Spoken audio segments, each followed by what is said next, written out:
My guest today is the Broadway actor, Mr. Jacob Keith Watson, who is back in his home state and working in Little Rock's Arkansas Repertory Theaters production of Into the Woods. Once upon a time, I wish in a far-off kingdom. But into the woods you go again. You have to every now and then. Into the woods, no telling when. Be ready for the journey. Into the woods. Into the woods. Into the woods and out of the woods. To be continued. The play began April 19th and runs through May 15th, with Watson as the leading male character, the baker. In reading Jacob's bio, it looks like this acting gig may be his first performance of Into the Woods, but it is far from his first time on stage. At my last count, Jacob has acted in 15 plays across the work spectrum of Broadway, national tours, and regional theater. To name a few, and some you'll likely recognize, Carousel, Hello Dolly, Phantom of the Opera, and Chicago.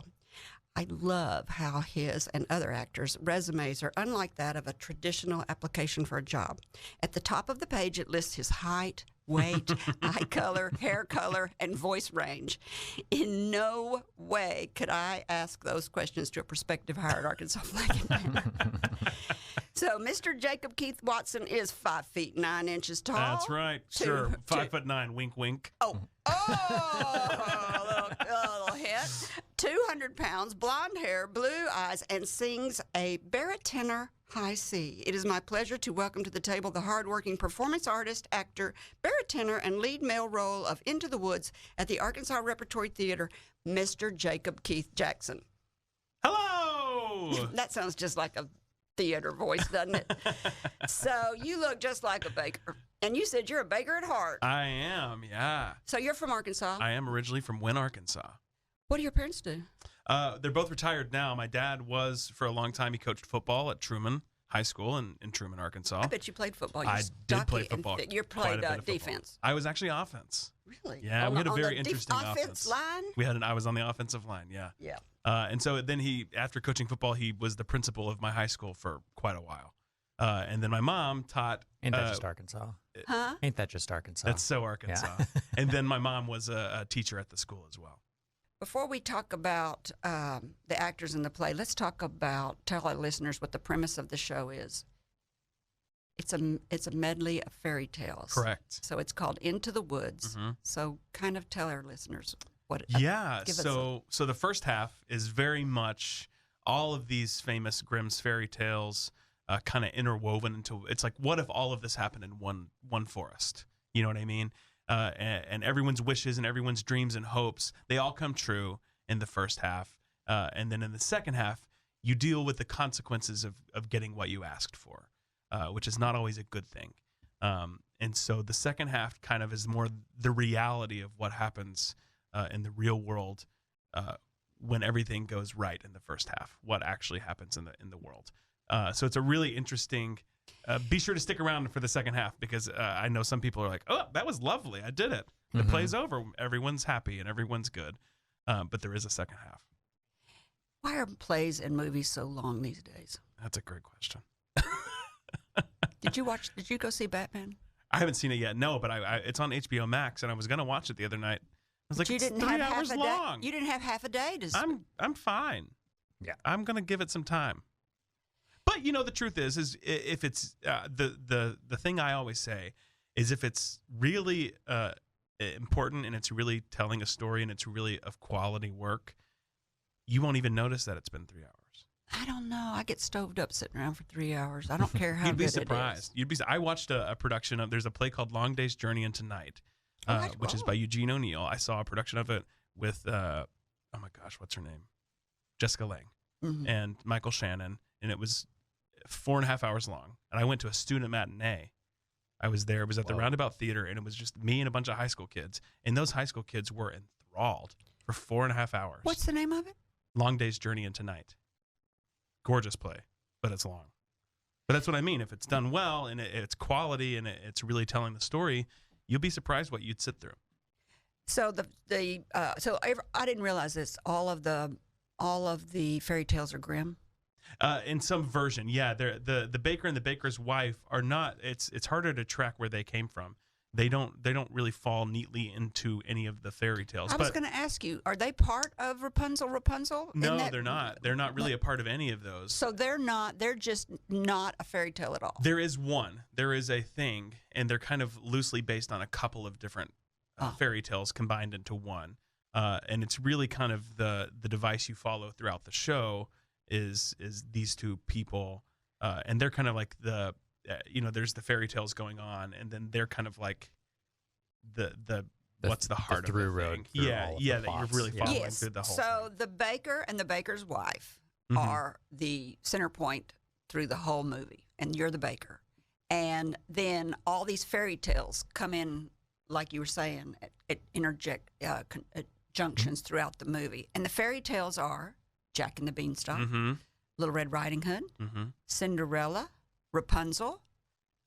Is that all of them? Yeah, and then you also have all of the princes involved with Cinderella and all of that, and somewhere along the way, Snow White and Sleeping Beauty sneak in, and the characters are not actually there, but they're discussed at some point, and it's kind of all over the place because they're all Grimm, written by him. Is why there's no Alice in Wonderland. Because I was like, why is Alice in Wonderland not in here? Right. That's right. It's not Disney.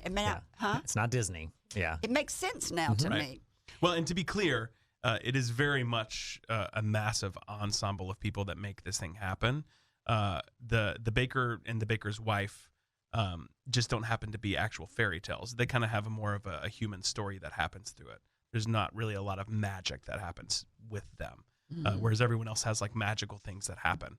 And so that's kind of the differentiation. And the reason it's called Into the Woods is because all of these characters go into the woods. Yeah, in order to get your wish, you have to go into the woods to find these things, and they all butt heads and collide. Do y'all use the woods, or do you use the library in the production of the play? We use both.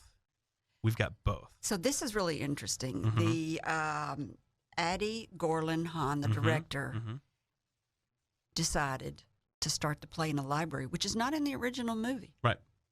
Talk about that. Yeah, so the original concept is very much a fairy tale. You know, it's just kind of the story, and they go into the woods, and it's the thing. Addie is really passionate about using local things to tell whatever story they're telling. And she chose the Clinton Children's Library, the Hillary Clinton Children's Library, as the location for this specific story. Since it's a storybook, you know, it's the fairy tales, it's all about books and all of this stuff. So there is a through line for books and the library, and we use a lot of book props, and puppets are made out of books and all kinds of fun things in that way. But she wanted to use something extremely local to this area to tell the story and to make the setting for people to be like, oh, I recognize that thing. I've seen that thing before. Meanwhile, you know, everything's covered in vines. There's fog everywhere, and it feels like the woods, but the architecture is very much of the Hillary Clinton Children's Library. Starting out, did you have a contingency plan? Did you think, I mean, you went to school to be an actor. What was your backup plan? Because let's be honest, most people don't, or do they? Maybe I'm wrong. It seems like most people don't really end up staying in the business. Well, it's interesting. I think if you'd asked me this, you know, prior to studying it and becoming a professional actor, I'd be like, yeah, I think a contingency plan is a great thing. A backup plan is a great thing. And then after having done it, I realize why people leave the business. It's rarely because they're not working or because they can't hack it or whatever the culture likes to make jokes about. So, oh, that person couldn't hack it, so they quit the business and moved away. That's not really a thing. What it is usually is people recognize they want something else out of their life, and they choose to go do something else. Right, exactly. And it's a great thing, and I applaud it, and it takes a lot of courage and curiosity, and it's very exciting to me when people do that. So for me personally, I entered school thinking I was actually going to go teach, probably. I'd never thought, I wanted to be an actor. In my head, I was like, yeah, I could do this. But then, you know, you go to a small school and you think, well, no one's really ever been on Broadway from this school. So that's kind of a pipe dream. And then somewhere along the way, you say, okay, well, actually, I'm going to do it. I'm going to go do it. And you switch the flip is, the switch is flipped. There you go. Woo! That took a minute. You're having a Kerry moment. The switch has been flipped, and you decide, okay, well, I'm going to go all in on this and go for it. And so I never really had a contingency plan. I still don't have a contingency plan. There are so many acting opportunities today. It's not like the old days when you had 3 channels and two movie studios. And Broadway was like the only goal. Right, exactly. Yeah, there's so many places that's what I tell students all the time. Is like Broadway's a great thing. Like it's a great goal to have if that's what you really want to do. But you can make theater in so many places. There's so many great places like Little Rock to be a theater maker. It's just, we've been told that there's only one place you can do it, and that's not What do you think about the Arkansas Repertory Theater in I Little love Rock? it. People love it. I've had such a great time. Actors love it. Would such you a call great it a regional theater? Yeah. So your repertoire is Broadway, national tour, and regional theater. So the Rep is a regional theater? Yeah, that'd be regional. If you had to rate it from 1 to 10, what would you rate it? 12. It's great. Oh. Look at you. Having a great time. Sucking up. It is really good, though. If you liked this video, subscribe to our YouTube channel by clicking on the picture of Kerry's face in the center of the screen. For more of Kerry's interviews, click either video on the right of the screen. And as always, thank you for watching.